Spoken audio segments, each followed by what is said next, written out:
Bueno, hubo un apagón. Hubo un pequeño apagón que cortó la transmisión y mandó la señal al carajo.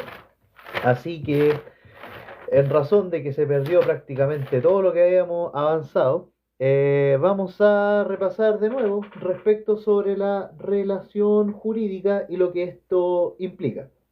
Bueno, la relación jurídica es todo vínculo jurídico de dos o más sujetos de derecho regulada por el derecho objetivo.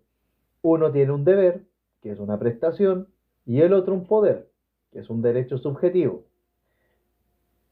Aquí hablamos que el que tiene el deber es el sujeto pasivo y el que tiene el poder es el sujeto activo.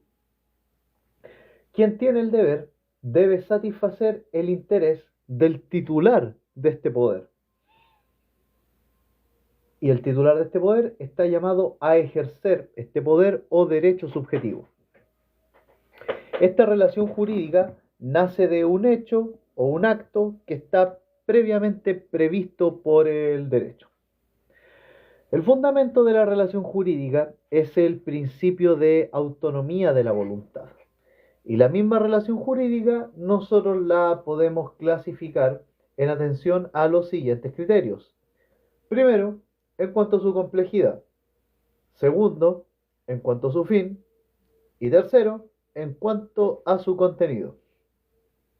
En cuanto a su complejidad, la relación jurídica puede ser simple o puede ser compleja. Eh, una relación jurídica es simple cuando solo hay un sujeto activo. Y la relación jurídica es completa cuando hablamos de un conjunto de derechos y obligaciones ligadas entre sí, como por ejemplo en los contratos o actos jurídicos bilaterales. En atención a su fin, la relación jurídica puede ser declarativa o creativa. La relación jurídica declarativa se limita a declarar la existencia de un derecho y una obligación correlativa, como por ejemplo una sentencia. La relación jurídica declarativa se limita a constatar y a declarar la existencia de un derecho y obligación relativa, como lo hace por ejemplo una sentencia.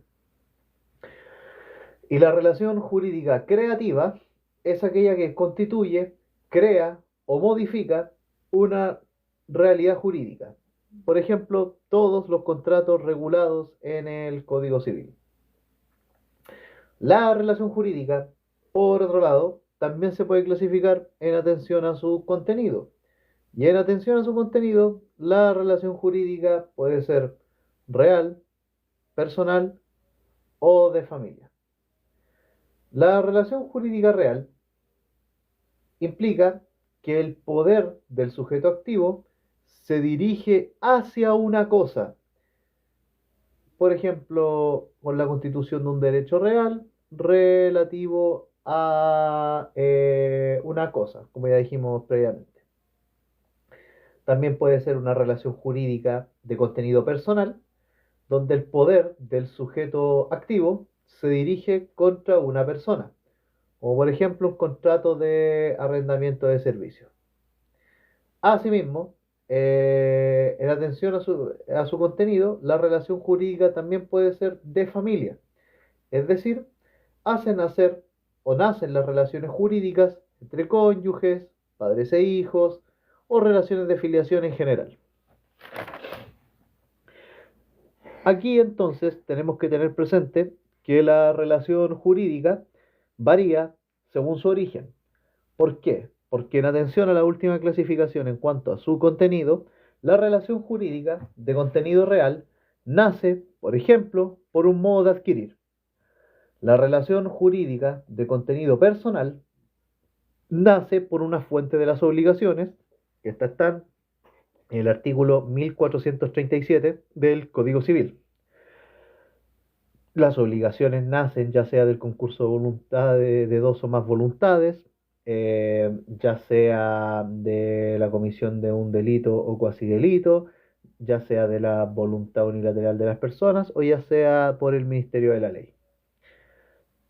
Y las relaciones jurídicas de familia nacen por la constitución del Estado civil. Las relaciones jurídicas de familia nacen por la constitución del Estado civil. La relación jurídica, entonces, recalcamos, tiene su origen en un acto o en un hecho previsto por el derecho. Los elementos de la relación jurídica ahora, que los vamos a ver, los elementos de la relación jurídica son tres: sujeto de derecho, objeto de derecho y contenido de derecho. Respecto a los sujetos de derecho, señalar que son toda persona que disponga de patrimonio, toda persona que disponga de patrimonio, natural o jurídica, y que puede ejercer derechos y contraer obligaciones, y de ser representada judicial y extrajudicialmente. La persona acá puede ser natural o jurídica, como bien dijimos, y para el profesor Ducci, en derecho, la persona es el sujeto de la relación jurídica. El sujeto, como habíamos señalado previamente, puede ser activo o pasivo. El sujeto activo es aquel que tiene el poder en la relación jurídica, que es este derecho subjetivo, y el sujeto pasivo es el que tiene el deber en la relación jurídica, que es el deber de ejecutar una prestación, de dar, hacer o no hacer. Una doctrina, hay doctrina moderna que homologa el, las palabras sujeto activo con acreedor y sujeto pasivo con deudor.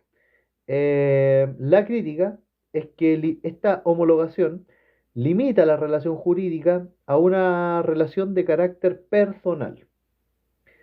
Vamos ahora con el objeto del derecho. Vamos ahora con el objeto del derecho. El objeto del derecho pueden ser cosas o puede ser una prestación. Si es una cosa, bueno, hay que distinguirla de bien. Una cosa es todo ente capaz de ser objeto de una relación jurídica para la doctrina moderna. Es todo ente capaz de ser objeto de una relación jurídica para la doctrina moderna. Y un bien es toda cosa susceptible de apropiación.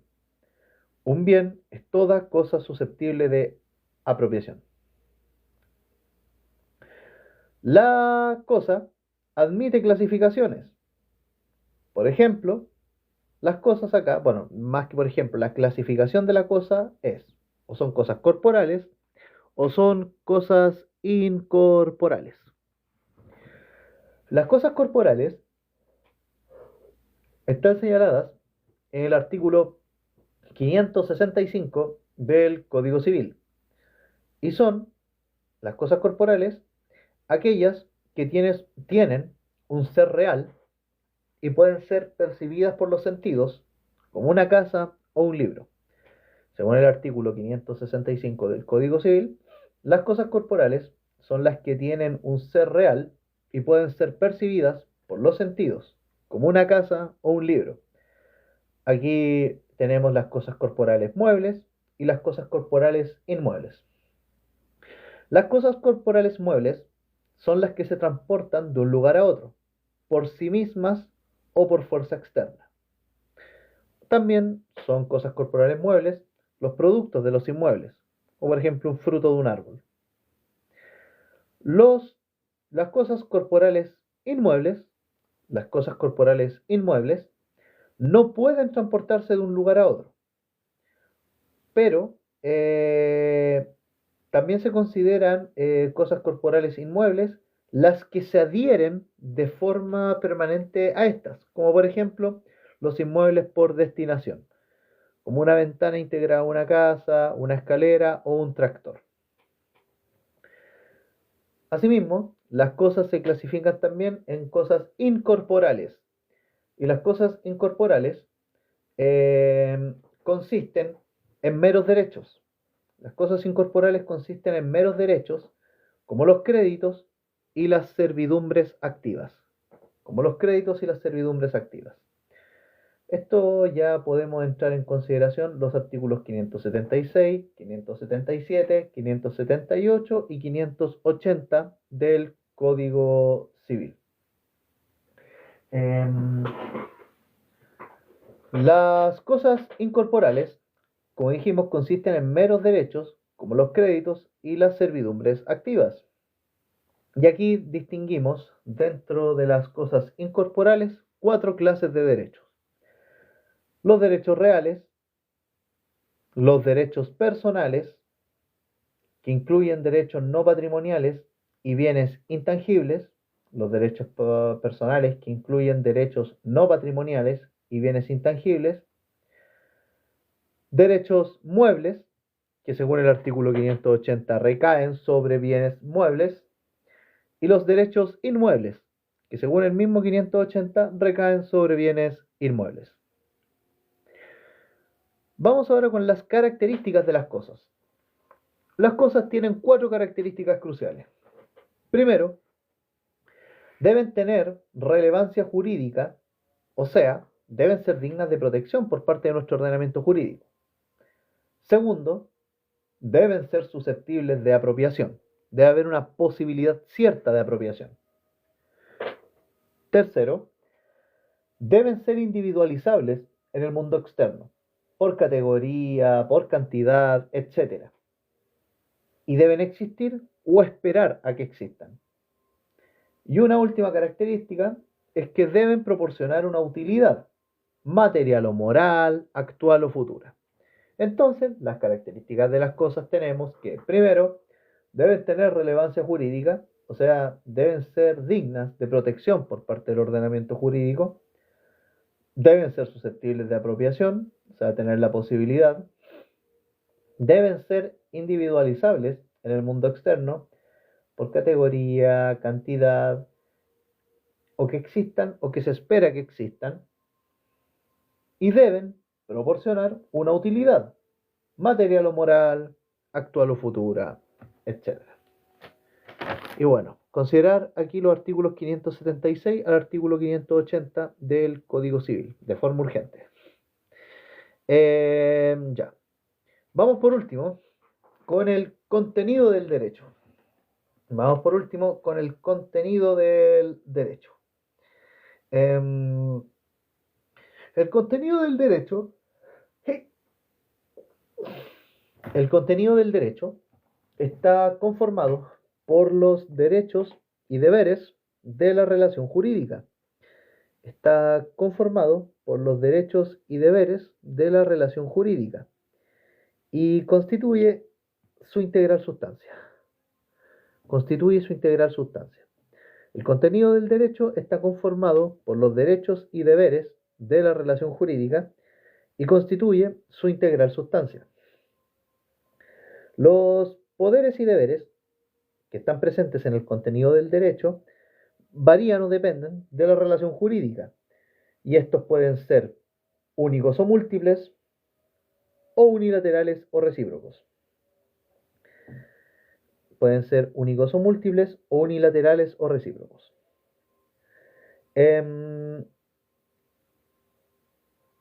Los poderes y deberes, al mismo tiempo, también consideran una relación estrecha con los sujetos activos y los sujetos pasivos.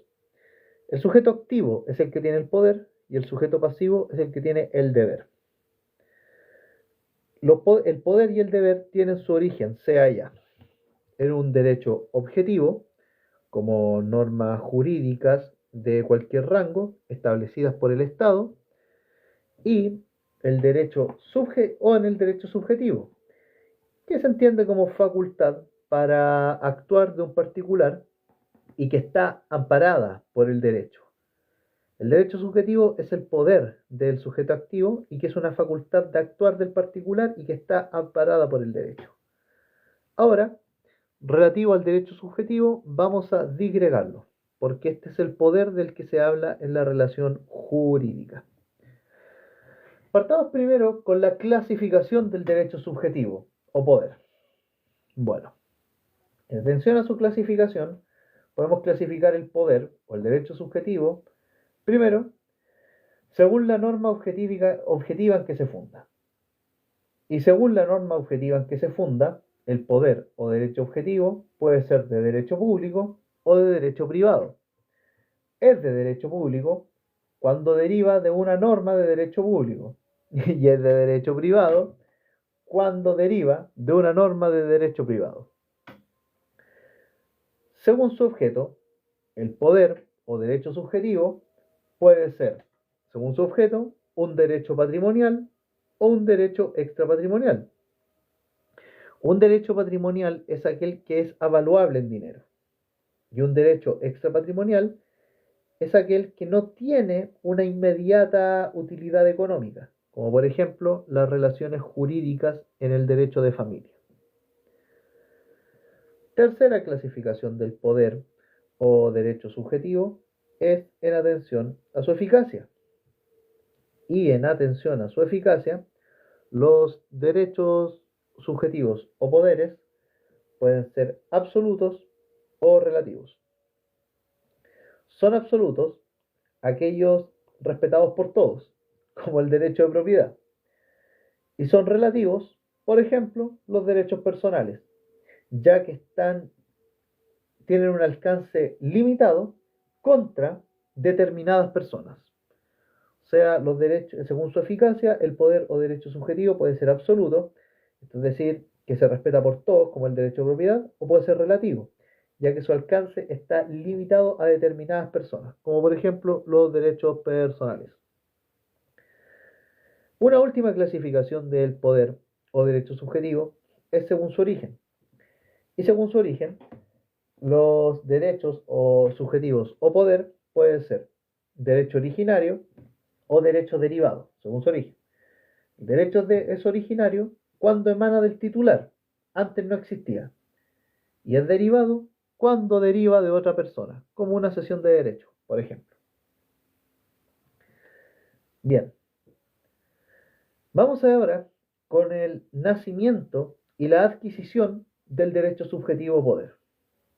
Nacimiento o adquisición del derecho subjetivo o poder. Si el derecho no existía antes, entonces el titular celebra un acto que da origen a su derecho. Aquí hay un derecho originario, cuando el derecho no existía antes, y el titular celebra un acto que le da origen. Por ejemplo, un derecho personal o un crédito. Ahora, su nacimiento tiene considera otra situación si el derecho ya existía. Y aquí no se habla de nacimiento, sino de adquisición. Si el derecho ya existía, hablamos de adquisición. Y titular, el titular adquiere este derecho por cambio de otro titular de derecho. El, el titular adquiere este derecho por cambio de otro titular de derecho. Por ejemplo, los derechos reales, como la tradición o la sucesión por causa de muerte. Vamos ahora con la modificación. La modificación de los derechos subjetivos o derechos reales. Modificación. La modificación de estos puede ser objetiva o puede ser subjetiva. La modificación objetiva de un derecho subjetivo o poder consiste en los cambios cualitativos o cuantitativos en el objeto del derecho. Una modificación objetiva cualitativa es aquella que el derecho sufre una transformación en su naturaleza. Y una modificación objetiva cuantitativa es aquella en que el objeto del derecho aumenta o disminuye. La cualitativa cambia la naturaleza del derecho y la cuantitativa lo aumenta o lo disminuye. Y una modificación subjetiva del poder o derecho subjetivo implica todo cambio que sufre el derecho en manos de su titular. Una modificación subjetiva del derecho es todo cambio que el derecho sufre en manos de su titular. Relativo a la extinción del poder o derecho subjetivo, señalar que su extinción implica la destrucción de este derecho subjetivo. Por ejemplo, la separación del derecho de su titular. Aquí hay el derecho subjetivo se extingue cuando el derecho se separa de su titular. Por último, relativo al contenido del derecho, y ya con esto terminamos la relación jurídica, señalar que las fuentes del derecho subjetivo, las fuentes del derecho subjetivo son las siguientes. Primero, la ley o la voluntad. Bueno, cuando consideramos que la fuente es la ley, cuando la obligación es creada por el legislador, por ejemplo, los derechos de alimentos. Esta es una de las fuentes de los derechos subjetivos, por ejemplo, el derecho de alimentos.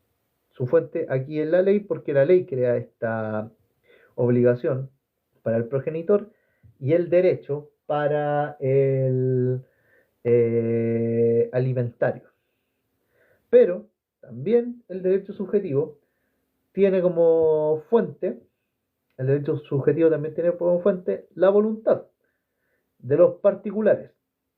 En principio de la autonomía de la voluntad cuando se ejecuta cualquier contrato. Ahora, para efectos de esto, ustedes pueden decir también que la fuente es la voluntad a secas, que es la voluntad del legislador, que establece una obligación como por medio de la ley. Por lo tanto, claro, sería la voluntad del legislador y la voluntad de las partes. Esas son las fuentes o sea, las fuentes del derecho subjetivo. Y acabamos de terminar acto jurídico, chicos. Ya la próxima semana vamos a ver sucesorio. Y ustedes se preguntarán por qué el salto tan grande. Bueno, es mucha materia que ver y hay que integrar todo conocimiento. Al final, sucesorio se ampara dentro de lo que es el derecho civil en sí mismo. Así que eso, muchas gracias por todo, bendiciones.